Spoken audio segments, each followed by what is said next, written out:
টিহুৰ ষাঠিকুছিৰ জয়হৰি পিতাৰ থানত অগণন ভক্তৰ ভিৰ। তিনিদিনীয়া কাৰ্যসূচীৰে অনুষ্ঠিত হৈছে ধৰ্মীয় সভা মহোৎসৱ। লোকে লোকাৰণ্য টিহুৰ গোবৰাদল ষাঠিকুছিৰ জয়হৰি পিতাৰ থান। আজি পহিলা মাঘ। ৰাজ্যৰ প্ৰান্তে প্ৰান্তে মন্দিৰসমূহত দেখিবলৈ পোৱা গৈছে ৰাইজৰ ভিৰ। তাৰ মাজতে আজিৰে পৰা নলবাৰী জিলাৰ টিহুৰ জয়হৰি পিতাৰ থানত অনুষ্ঠিত হৈছে ৩২ সংখ্যক ধৰ্মীয় সভা মহোৎসৱ। প্ৰতি বছৰে পহিলা মাঘত জয়হৰি পিতাৰ থানত অনুষ্ঠিত হৈ আহিছে গৰখীয়া সেৱা অনুষ্ঠান। এই অনুষ্ঠানত ১২১ গৰাকী গৰখীয়া সেৱা কৰা হয়। অসমৰ বিভিন্ন প্ৰান্তৰ পৰা ভক্ত দৰ্শনাৰ্থীয়ে ভিৰ কৰিছে টিহুৰ ষাঠিকুছিৰ জয়হৰি পিতাৰ থানত।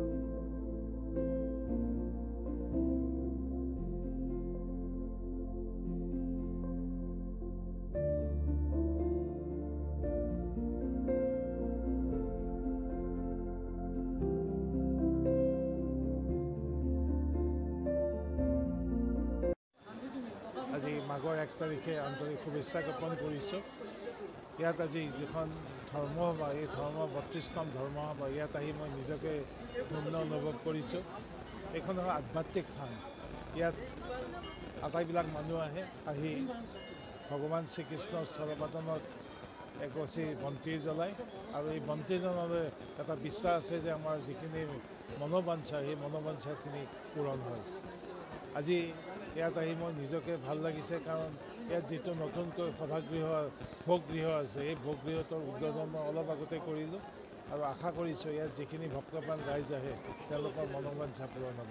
মই আটাইকে পুনৰ শুভেচ্ছা জ্ঞাপন কৰিলোঁ। ধন্যবাদ। এই ষাঠিকুছি গোবৰাদলৰ আজি ৩২তম ধৰ্মীয় সভা মহোৎসৱ আৰু এই সভা মহোৎসৱৰ লগত সংগতি ৰাখি আমি ১০৮জন গৰখীয়াক আমি ইয়াত সেৱা কৰোঁ আৰু ৰাইজেও ১০৮জন গৰখীয়াক ইয়াত সেৱা শুশ্ৰূষা কৰে। তেওঁলোক বিভিন্ন বস্তু দিয়ে, তেওঁলোকক ঈশ্বৰ হিচাপে তেওঁলোকক আজিৰ দিনটোত ইয়াত শুশ্ৰূষা কৰা হয়, সেৱা কৰা হয়। এই জয়হৰি পিতা থানৰ এটা বিশেষত্ব এইটোৱে যে যদি মাঘৰ ১ তাৰিখে কোনোবা ইয়াত এগছি বন্তি জ্বলাই শুদ্ধ অন্তৰেৰে তে ঈশ্বৰে তেওঁৰ মনোকামনা পূৰ্ণ কৰে। আৰু সঁচাকৈ ইয়াত ফল পোৱা গৈছে। যিবিলাক কিছুমান দম্পতী আছিল, যাৰ সন্তান নাছিল বহু বছৰ, ইয়াত আহি পেলাই তেওঁলোকে বন্তি জ্বলোৱাৰ পাছত তেওঁলোকৰ সন্তান হৈছে। কিছুমানৰ বিয়া বাৰু হোৱা নাছিল বহু বছৰ। এই থানখনৰ প্ৰতি যেতিয়া ভক্তি ৰাখিছে, শ্ৰদ্ধা কৰিছে, তেওঁলোকৰ বিয়া বাৰু হৈছে। বহুত কৰ্কট ৰোগৰ নিচিনা বেমাৰীয়ে এই থানখনত ভক্ত হিচাপে থাকি তাৰ পৰা কৰ্কট বেমাৰৰ পৰা মুক্তি লাভ কৰিছে। গতিকে এনেকুৱা ধৰণৰ বহুত উদাহৰণ ৰাইজে ইয়াত পাইছে। ইয়াত এটা আধ্যাত্মিক শক্তি আছে। এই শক্তিটো পাবৰ কাৰণে আমি এই থানখনৰ প্ৰতি আমি ভাল ভাৱ ৰাখিব লাগিব, ভক্তিভাৱ ৰাখিব লাগিব আৰু আমি সকলোৱে অন্তৰবিলাক শুদ্ধ ৰাখিব লাগিব।